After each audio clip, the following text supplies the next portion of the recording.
2021. As you know, there were flash floods in the state of Uttarakhand on 7th of February 2021. In these floods, approximately 38 people lost their lives and 200 are missing.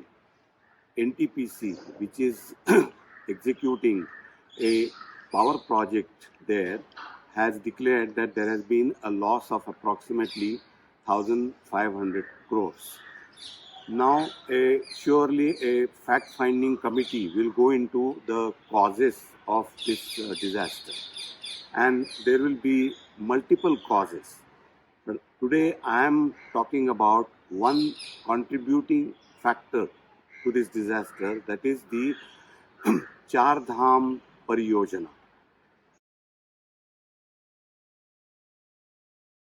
Now, this Pariyojana involves expanding and widening highways of 889 kilometers connecting Haridwar, Rishikesh, Kedarnath, Gangotri, Yamunotri, etc.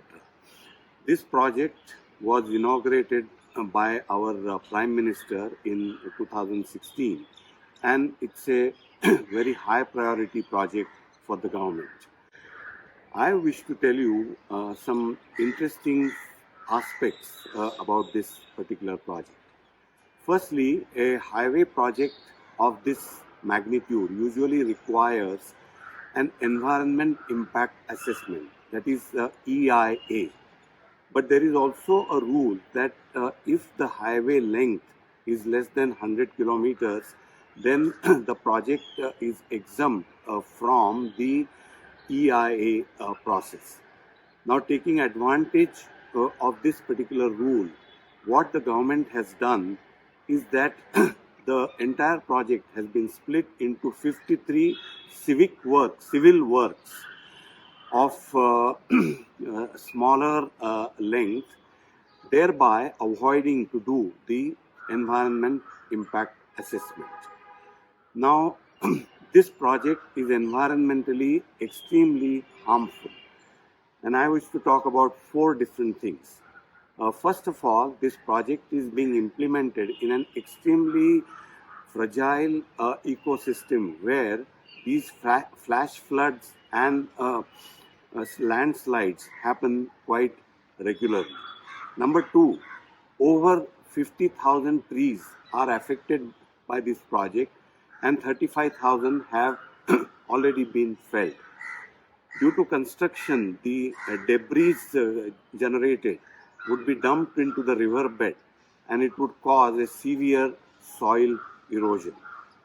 Lastly, when the project is completed, it would turn all the pilgrim sites into major tourist centers, and this will give rise to a lot of traffic congestion as well as pollution.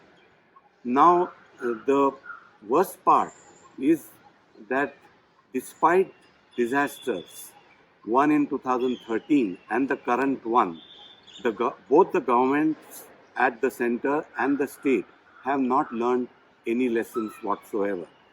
In fact, the Uttarakhand Chief Minister declared on 8th of February that a disaster of this kind cannot be used to build an anti-development narrative.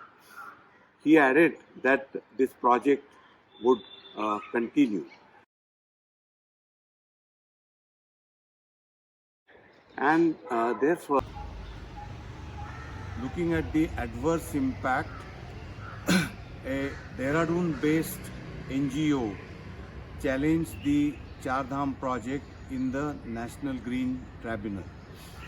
Eventually, the matter went to the Supreme Court, and in its order dated 8th of September 2020, the Supreme Court said that the width of the highway should be retained at 5.5 meters as against the 10 meters proposed by the government, and this was in line with the ministry's own guidelines.